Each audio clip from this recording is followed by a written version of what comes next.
प्यारे साथियों, आप सभी का एक बार फिर से स्वागत है हम सभी के परिवार एसएल स्टडी में। साथियों, हमारी जो वर्ग 3 की क्लासें लगातार चल रही है और जो है तो वीडियो जो है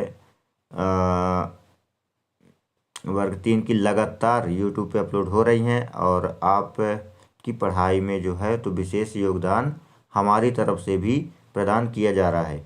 तो साथियों, आज का जो हमारा टॉपिक है वह है भाषाई विकास हेतु निर्धारित शिक्षा शास्त्र यानी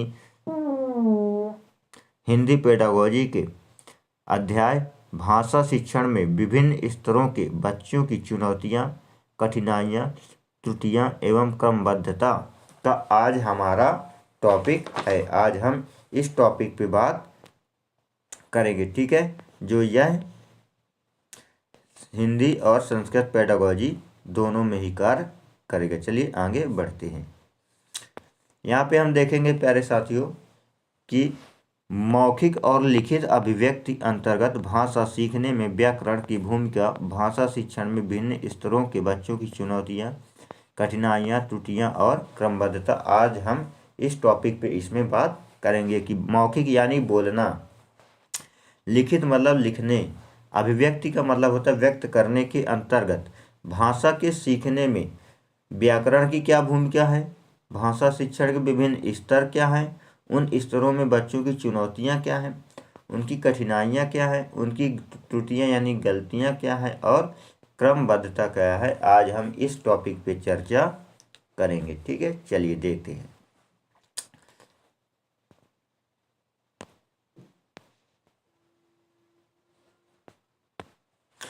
मौखिक और लिखित अभिव्यक्ति में भाषा सीखने में व्याकरण की भूमिका को बच्चों के विभिन्न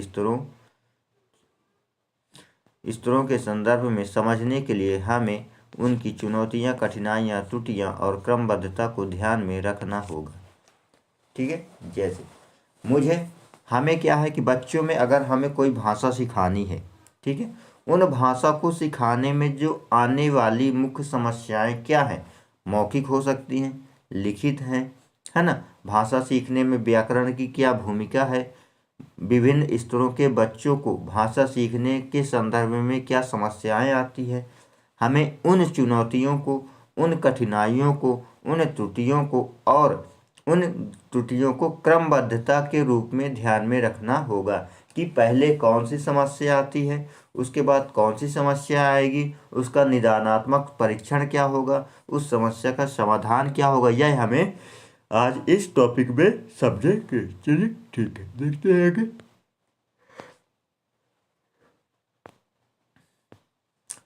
पहले हम बात कर लेते हैं चुनौतियों के बारे में, ठीक है।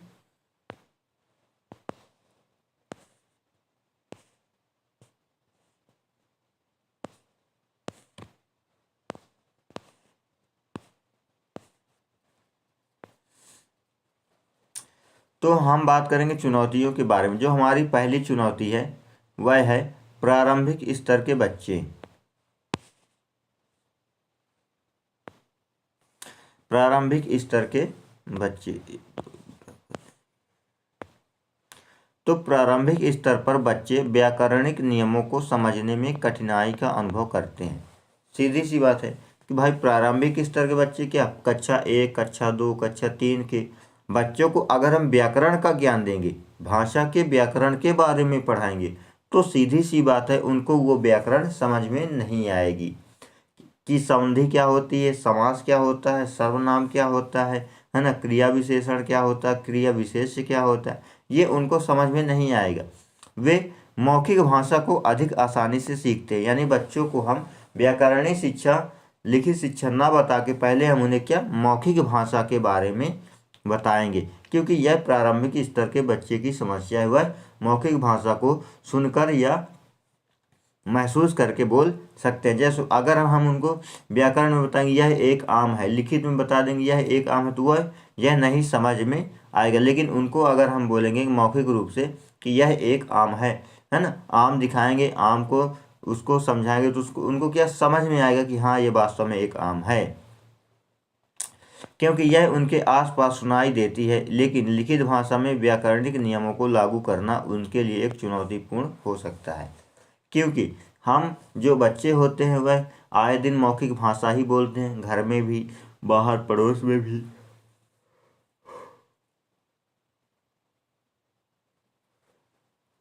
अपनी भावनाओं को लोग मौखिक भाषा के रूप में व्यक्त करते हैं। तो बच्चे क्या होते हैं, उस मौखिक भाषा के परिवेश में रहते हैं, जिसके कारण उन्हें भाषा को समझने और सुनने में किसी भी प्रकार की समस्या का सामना नहीं करना पड़ता। लेकिन लेकिन लिखित भाषा में क्या, व्याकरणिक नियमों को लागू किया जाता है। क्योंकि अगर हम आम आम लिखेंगे, है ना, जैसे अगर हमने आम लिख दिया, अब ये आम हो गया, अब इसमें क्या व्याकरण, अगर हम इसको ऐसे लिख देंगे तो क्या ये आम हो जाएगा? नहीं होगा, क्योंकि इसमें व्याकरणिक नियमों को भी लागू किया जाता है, जो बच्चों के लिए उचित नहीं है। ठीक है, चलिए आगे बढ़ते हैं। मध्यम और उच्च स्तर के बच्चे।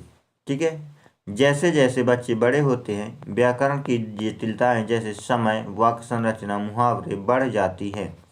सीधी सी बात है कि बच्चों के स्तर के अनुसार ही उनमें भाषा का भी शिक्षण किया जाता है। जैसे जैसे बच्चे क्या होते, बड़े होते हैं, यानी कक्षा 3 में गए, 4 में गए, 5 में गए, तो उसमें क्या धीरे धीरे व्याकरण का भी जो है तो समावेशन होता रहता है। ठीक है, जैसे वाक्य संरचना, वाक्य बनाने में कोई वाक्य दे दिया कि मध्यम और उच्च स्तर के बच्चे, इसको अलग अलग वाक्य दे दिया, और इसमें क्या करेंगे हम, फिर इन वाक्यों को बच्चे क्या है इसको जोड़ेंगे। ठीक है, तो इस प्रकार जो है तो वाक्य संरचना, उन्हें सही संज्ञा क्रिया का मेल, सही काल का उपयोग और वाक्य संयोजन समझने में भी कठिनाई होती है।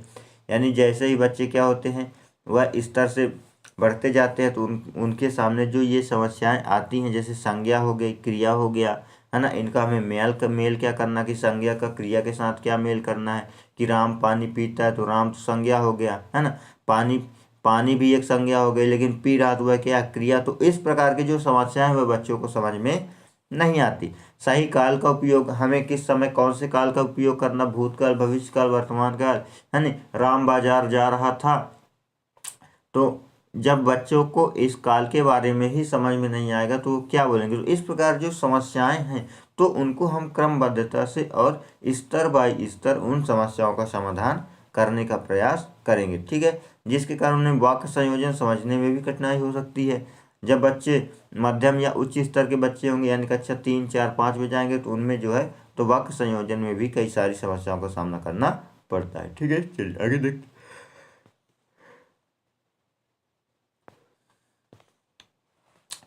मल्टीलिंगुअल बच्चे।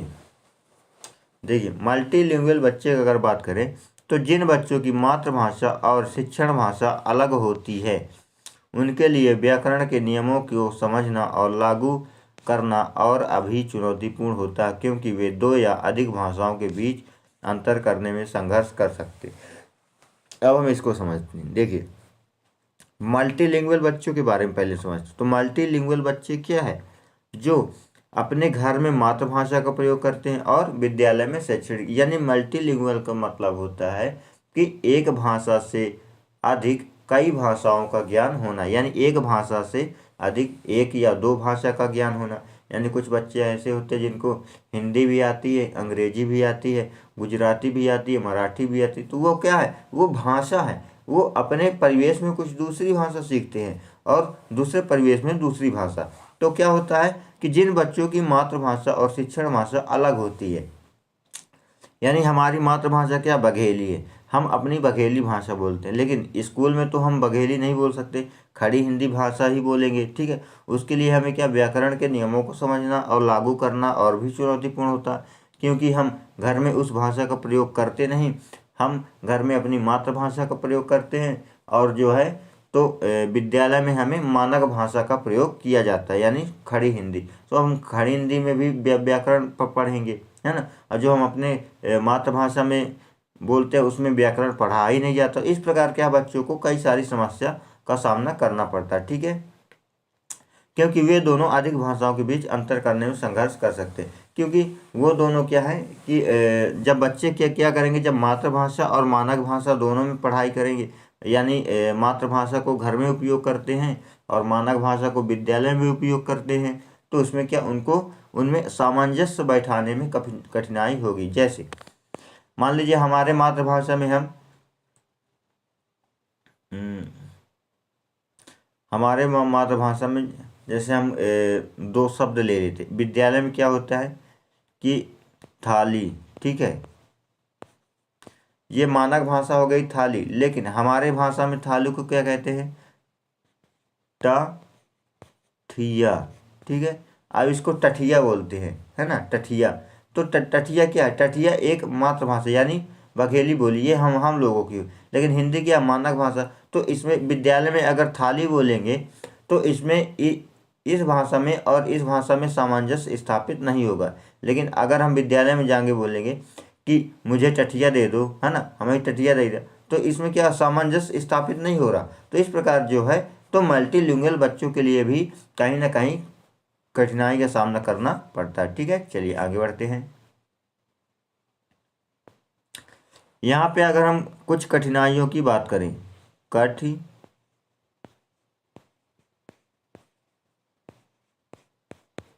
कुछ कठिनाइयों की बात करते हैं। जैसे पहली कठिनाई क्या है,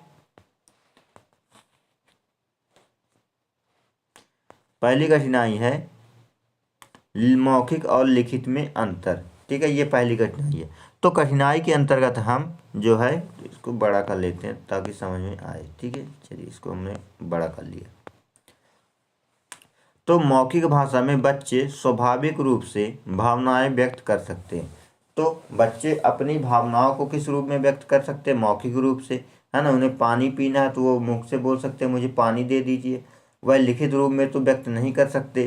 तो ये एक समस्या हो गई। लेकिन लिखित भाषा में व्याकरणिक नियमों का सही उपयोग कठिन हो सकता है, क्योंकि अगर बच्चा लिखित रूप में पानी मांगेगा तो उसे व्याकरण का ज्ञान होना आवश्यक है, सही शब्दों का ज्ञान होना आवश्यक है, अर्थों का ज्ञान होना आवश्यक है ना। तो इसमें क्या, फिर उदाहरण के लिए मौखिक रूप से बच्चे अक्सर काल टेंस का सही प्रयोग नहीं कर पाते, लेकिन इन्हें अनदेखा किया जाता है। लिखित यह त्रुटि प्रमुख बन जाती है।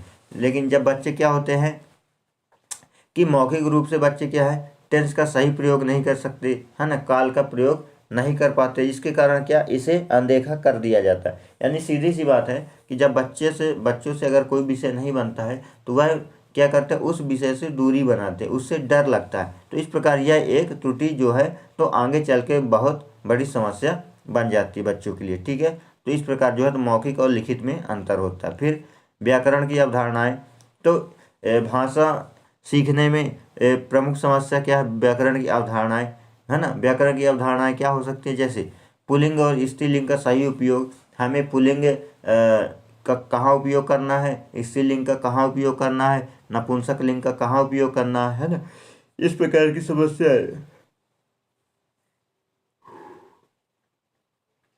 क्योंकि बच्चों में जो है तो प्रारंभिक स्तर है ना। एक वचन बहुवचन की पहचान करना, हमें कौन सी वस्तु एक वचन है, कौन सी वस्तु दो वचन है, इसकी भी पहचान करने में समस्या होती है। यानी अगर एक किताब है तो एक वचन, बहुत सारी किताबें बहुवचन।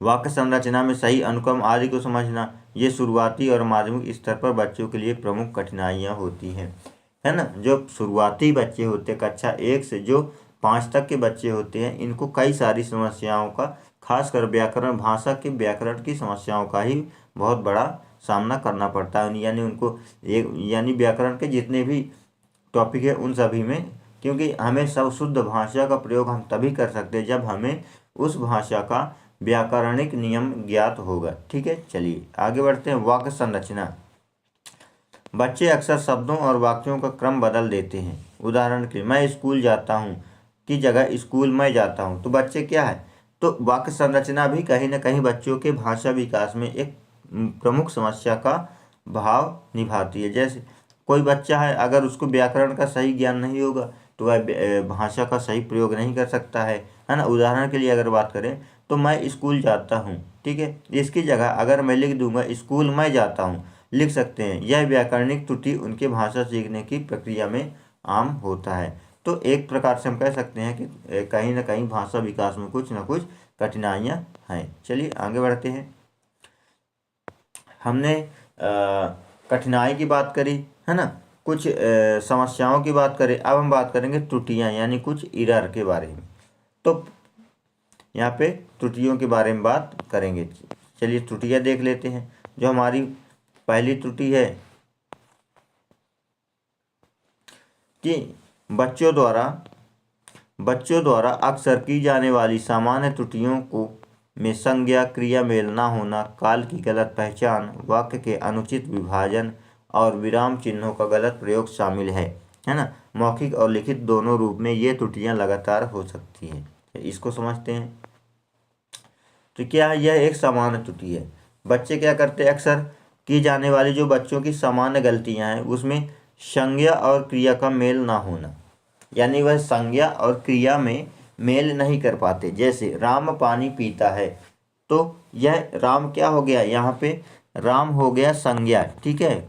पीना क्या है, पीना एक क्रिया है, पीना एक क्रिया है। तो राम पानी पीता है, तो इसमें संज्ञा और क्रिया का मेल नहीं कर पाते। जैसे पानी राम पीता है, तो इसमें संज्ञा का क्रिया का मेल नहीं हो रहा है ना। काल की गलत पहचान कर देते हैं, यानी वह बाजार जाता है, तो अब यहाँ पे गलत पहचान कर देंगे कि वह बाजार जाएगा। इस प्रकार की जो समस्या है वह बच्चे सामान्य रूप से गलतियाँ करते हैं। अनुचित विभाजन है ना, विराम चिन्हों का सही प्रयोग नहीं कर सकते। मौखिक और लिखित दोनों रूप में भी ये गलतियाँ लगातार हो सकती हैं। तो यह कौन सी त्रुटि होगी, सामान्य त्रुटियाँ होंगी। ठीक है, चलिए दूसरा देखते हैं।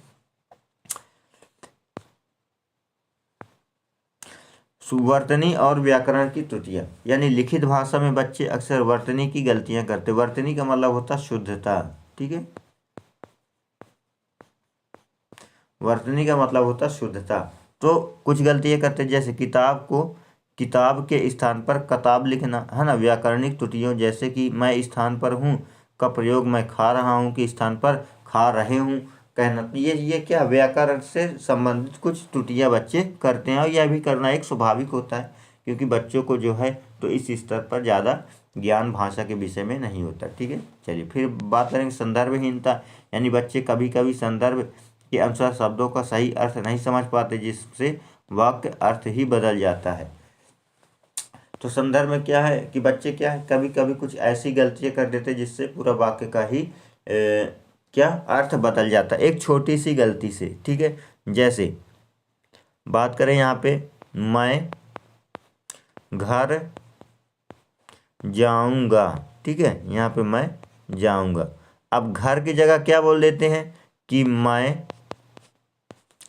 मर जाऊंगा। तो यहाँ पे एक खाली क्या एक शब्द ही बदल गया, वर्ण ही, तो घा की जगह माँ हो गया। तो इसका अर्थ देखिए कितना बड़ा हो गया। तो इस प्रकार क्या है कि व्याकरणिक गलतियां भी बच्चों से होती है। ठीक है, आगे चलते हैं। अब हम बात करेंगे क्रमबद्धता, यानी बच्चों में जो है तो भाषा की सिखाने के लिए हमें किन किन क्रमबद्धता का प्रयोग करना। हमने क्या चुनौतियां पढ़ी, कठिनाइयां पढ़ ली, अब त्रुटियां पढ़ ली, अब हम पढ़ेंगे क्रमबद्धता के बारे में। तो ठीक है, चलिए देखते हैं क्रमबद्धता क्या है। हम देखेंगे तो क्रमबद्धता का जो पहला चरण है, पहला चरण क्या है कि मौखिक भाषा का विकास। बच्चों में हमें सबसे पहले भाषा के विकास के लिए पहले हमें उनमें मौखिक भाषा का ही विकास करना चाहिए, क्योंकि जब अगर हम डायरेक्ट से छत पे जाएंगे तो हो सकता है हम गिर जाएं, हो सकता है समस्या का सामना करना पड़े।